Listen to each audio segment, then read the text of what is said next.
在今天这期节目里，我会播出我新推出的英文频道里的一期节目，和在英国当教授的 Zahra 聊到她从美国的 IOM 业界搬到英国的体验，和她最近从 Disney Research 离职的一些体会。如果你还没有订阅我的英文新频道的话，在 YouTube 或者你的音频播客里搜索 Not Just Research 即可，链接也都在 Show Notes 里面。Hello everyone. So in this episode, I'm going to chat with Zahra on how her journey is from an industry research lab to academia and also a move from United States to UK. Hi, Zahra.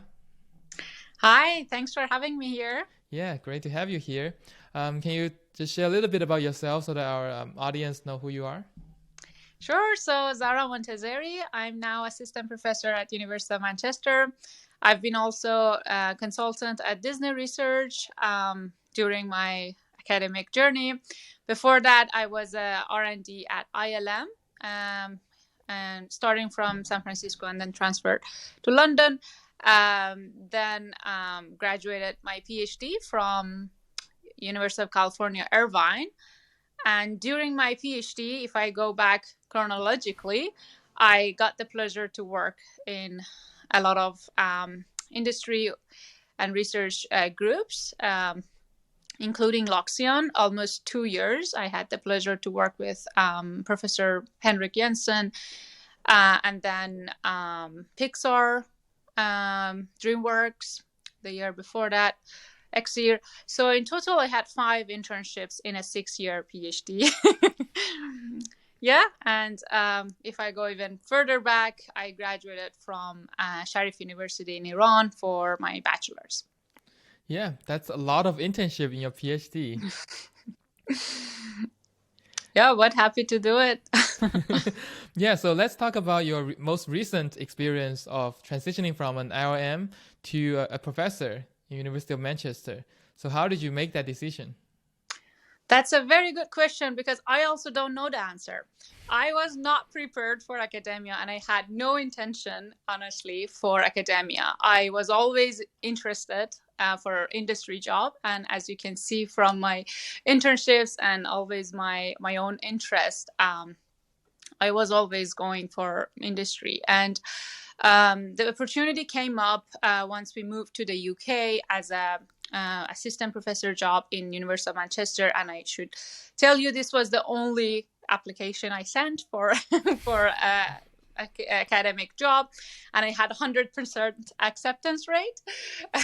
So because that was the only one.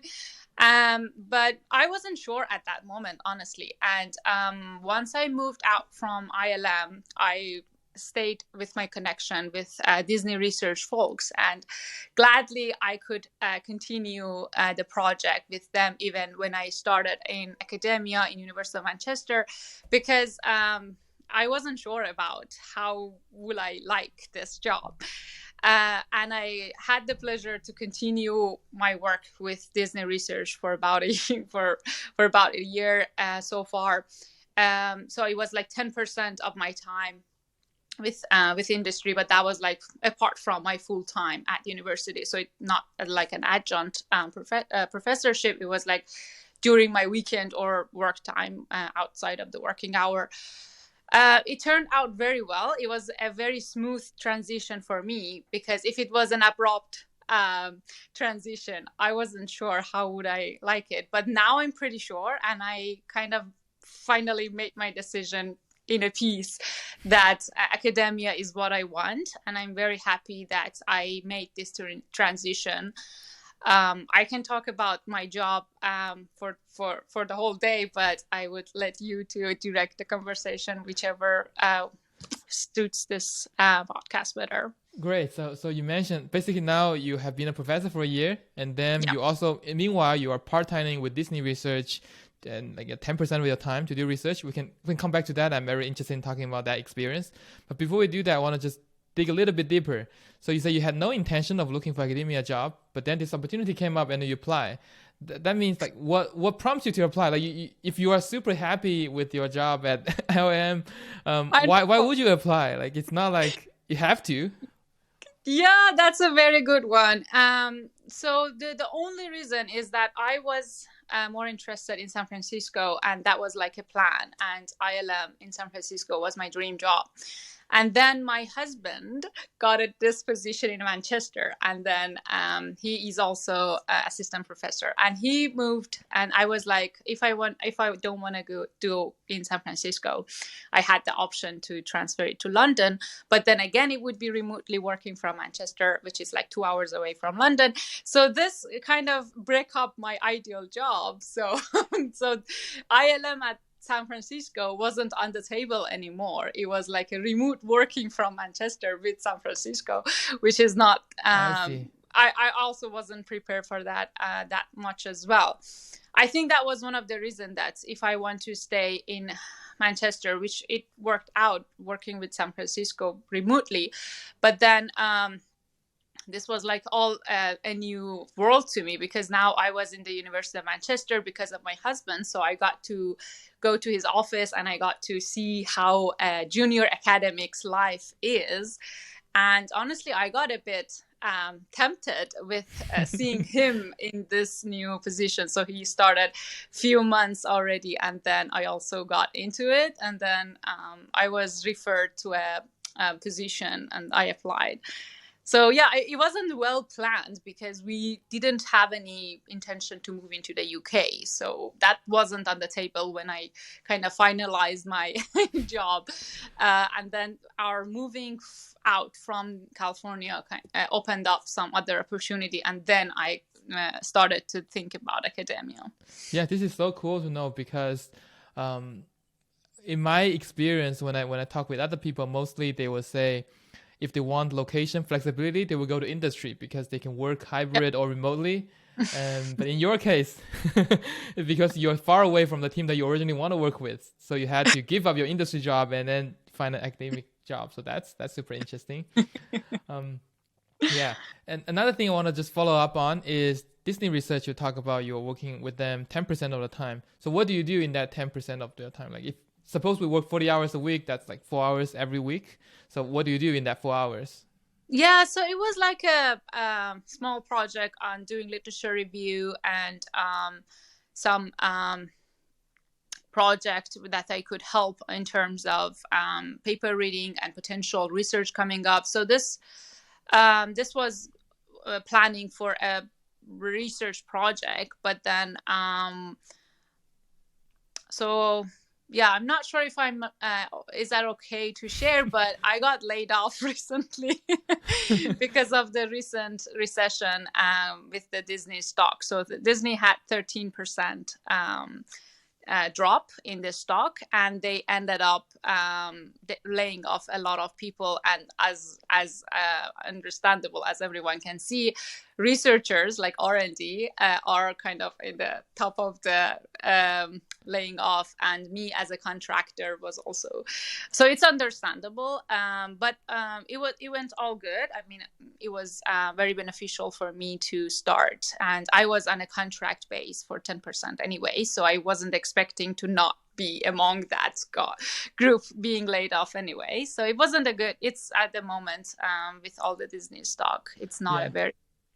Yeah, I think it's I think this is all public information, like the stocks, the layoffs. It's not news these days, so I'm pretty sure it's not new anyway. Yeah. So it's I'm sorry to hear that you got laid off from your contractor position.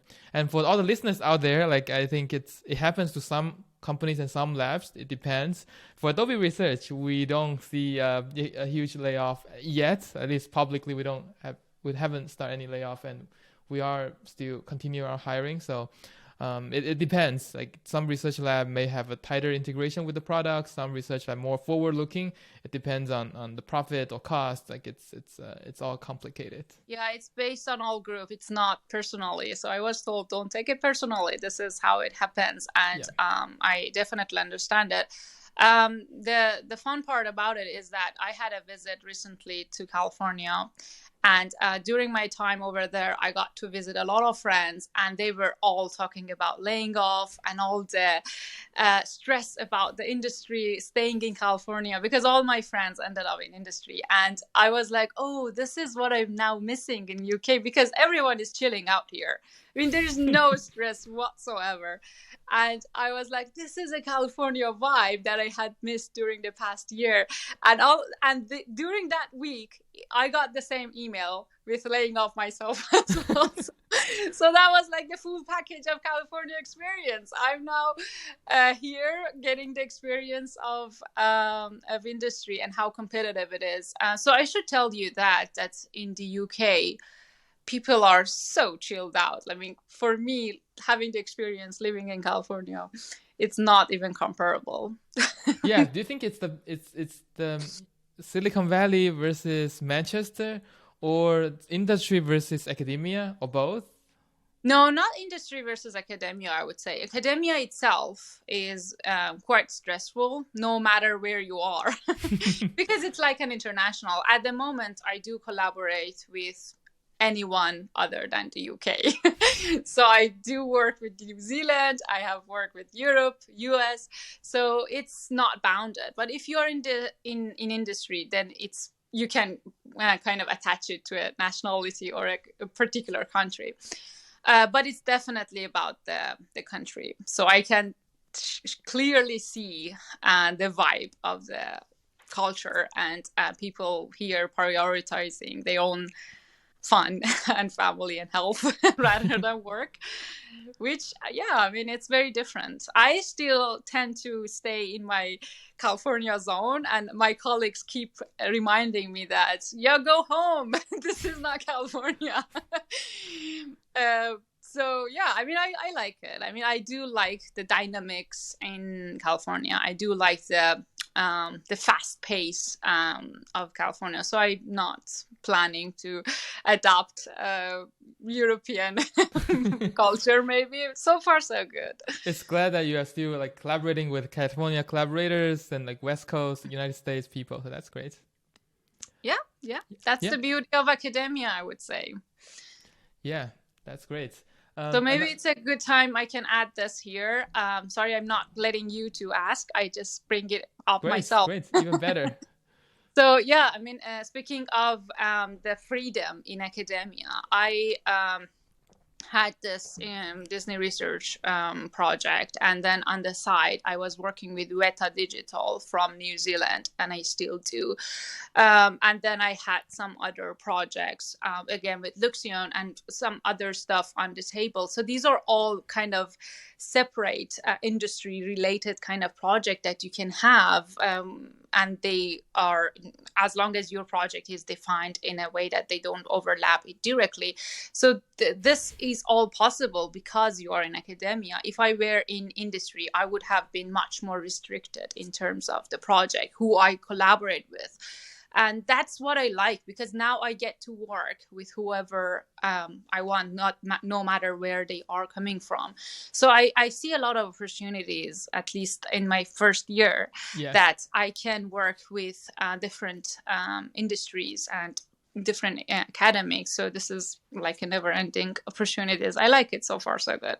That's great. I wanted to add to that. It is really easy for academics to take a part-time jobs in an industry company, and then after signing some NDAs, they can get to the knowledge of all the company that owns, so that you can collaborate. But then I want to say that maybe sometimes companies don't reveal all the information to part-timers. Maybe that's one case, or in sometimes it is available, but because a professor only spends a small amount of time in a company, they wouldn't get the full picture. At least they wouldn't get the full context of what's happening. So I think in the beginning, it's great, like you're working on individual project level research. But as people ramp up, it will be harder and harder to get deeply involved in multiple companies with multiple projects. Like it's hard to imagine, I don't know, I'm just using some famous people as example. Like you can't imagine like Jeff Dean probably is not a good one. Maybe Jeffrey Hinton, yeah. Spend part-time at Google and Facebook and Apple. I just don't think that that's possible, because the scope of their project is so intertwined with the company. It's no longer like technical, solve this particular one problem. It's more like imagine the future, and then that usually requires deeper commitment. And at that point, professor either go like half time or 80% time with companies, and then kind of leave their academic lab struggling or whatever. Yeah, that's what I've been observing, the trend. Yeah, but it's right that to start with, it's totally okay to collaborate with multiple companies to know which direction you want to pursue. Yeah, this is like more of a collaboration on research. So what we now do with Weta folks in New Zealand is that it's a research project aiming for long term, and they would sponsor or support the grant that I apply for from the government here. So that gives me a higher chance for getting money from the UK government when they see there is a industry backup. So this is like how you can manage your granting stuff as well, which I found very, very hard and complicated so far. That's like the most challenging bit of my job, honestly, currently. Yeah, that's thank you for sharing. I think in the remaining 5 minutes, want to limit this to 20 minutes recording. So in the remaining 5 minutes, can we talk about your previous internship experience at various companies? Because I have only interned twice in my PhD, and once at Disney Research actually, and the other one at Adobe Research where I work right now. And both are very publication driven for interns. And for the full-timers, my mentors at the time, they were thinking about how to transfer technology into product and so on. But as interns at the time, I was encouraged to just think about research and publication. What was your internship? I think you had like 6 internships. What are they like? Can you share a bit more about that? Yeah, so among 6 of them, 2 of them were related to research and aiming for publication. My first few years, I didn't do much of research internship. It was more of an engineering job. But even those, they learned me a lot. So I was very happy. I now feel that what I learned most, apart from the technical side, is how they mentored me to prepare for a project in such a short time. Now that I'm doing a supervision of my PhDs, I have like 5 PhDs in my first year. That's like too many, but I'm very glad and I'm very pressured to supervise those PhDs, and I need to learn how to help out as a mentor, as a supervisor to those. And if I didn't have that many supervisors, because if you do a PhD, then you would get at most 1. But I had a lot of mentors in my life that I learned from each of them. And now I try to repay the debt of gratitude and kind of do what I have to do in order to leading a project. So what I've seen from my internships, those internships prepared me is to how to manage a project. And I think apart from the technical side, of course, having a leading skill set is what I owe from my PhDs that now directly help me as a supervisor. That's great to hear. I want to double tap on the point of working with multiple mentors throughout your PhD. Like now that I'm also in this mentoring role, I mentor interns every summer. And most of my previous interns, they are great interns. They're great researchers. And I hire them back again. I would hire them back again and over again. But usually after second time, I would encourage them, hey, next summer, I'm happy to have you again. But for a third time internship, you might want to find a primary mentor that's different, so that you can learn from them, the different mentoring style. I think I'm the best mentor out there, but I'm biased, obviously. You should try out different mentors, either inside our company, that would be great. But if you're interested in other companies, that's great too. You get to know their culture, how they run the research lab. And that's what I always do, like get more exposure to the interns so that when they step into the role, eventually, either as a professor or as an industry researcher, they would need this kind of understanding and learning. Yeah, definitely. Yeah. The more experience, the better. You can always learn something from whatever. So yeah, I'm happy. Any of my internships, any of the steps that I had in my previous life, I'm not regret for any of those moments. I'm pretty sure everything that I've done helped me somehow in my job currently or in future. So I wouldn't think anything wasted. This would be something that I wish I could have thought about it years ago. Someone would remind me that this is gonna pay off. Just move forward. This is what you do. What all the hard work you put in, it's gonna pay off in future. Don't think of it as a wasted. So now I feel that, oh, that's right, because everything would be handy at some point in life. Yep. Yeah, that's great. All right, I think we're towards the end of our 20-minute slots. And if you have any questions, feel free to leave a comments down below. And if we have many of them, then we'll invite Zahra back again to discuss the follow-up questions. Thanks, Zahra, for coming on the show. Yeah, thanks for having me. Yeah, all right. Bye. Take care. Bye. 好了，以上就是这期英文节目。如果你还没有订阅的话，欢迎订阅 Not Just Research 频道。以后李丁聊天室会专注做中文节目， Not Just Research 会专注做英文节目。谢谢收听，下期再见。